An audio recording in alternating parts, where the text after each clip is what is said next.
Formula One folklore is written in many different ways. Of course, there are the history books which list the record achievements of drivers and teams, though even these are regularly debated in a heated fashion when fans attempt to argue who is the greatest of all time. Having resigned Lewis Hamilton for another 2 years, Toto Wolff claimed at the recent Italian Grand Prix that his star driver was the greatest, and when asked if Lewis was losing his powers, the Mercedes boss was adamant. Hamilton, the best ever. I don't think it's like he is in decline. He is the best that has ever been. Yet Formula One has many heroes of yesteryear who achieved in motorsport things Hamilton can only dream of. John Surtees is the only driver to win the World Championship on both 2 and 4 wheels.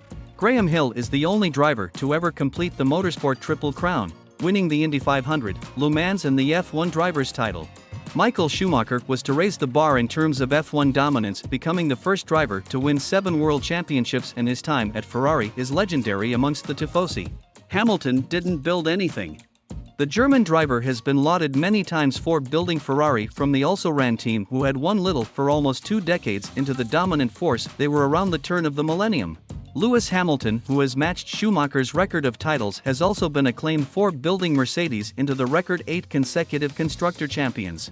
However, Fernando Alonso this week issued a scathing opinion on this folklore, claiming the impact Hamilton has had on Mercedes is very much over-exaggerated. I think this is something that is always said about drivers building teams, the Spaniard told The Telegraph. But when Lewis went to Mercedes, he didn't build anything.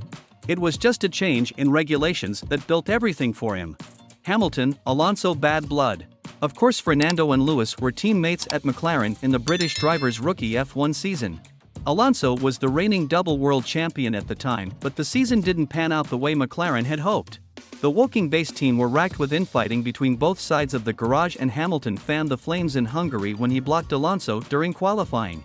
Fernando then sat in the McLaren pit box after being fitted for fresh tires for his final run for pole, preventing Hamilton to come in and take on fresh rubber too. Yet this isn't a reopening of the old wounds by Alonso, as he points out the recent rule changes have now favored Red Bull racing. Red Bull win every race. And when Max joined Toro Rosso and Red Bull, it was still Hamilton winning everything, he added. He didn't build a winning Red Bull team.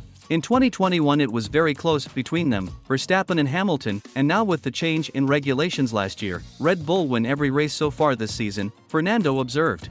So I don't know exactly what we mean when we say you can build teams around you. Because I think this is a sport where, technical decisions, technical regulations, inspiration from the design office or wind tunnel or something like that normally makes more difference than your input, your feedback, your personality, or your way of driving. Hamilton was on the attack last time out in Monza when he claimed he didn't think Max Verstappen was special. Mercedes set to frustrate Red Bull ambitions. Hamilton dismissive Max's achievement. Max completed the historic 10th consecutive F1 victory, eclipsing a record held by Ascari and Vettel, yet Hamilton stated, "In my personal opinion, all my teammates have been stronger than the teammates Max has had: Jenson Button, Fernando Alonso, George Russell, Valtteri Bottas, Nico Rosberg. I've had so many. These guys have all been very, very strong, very consistent, and Max has not raced against anyone like that." In an attempt to diminish Verstappen's dominance, Hamilton also claimed, "If I was in Sergio's car, Max would not be having the same time he's having now." Some fans reacted angrily to Hamilton's words, one stating crying must now be his full-time job.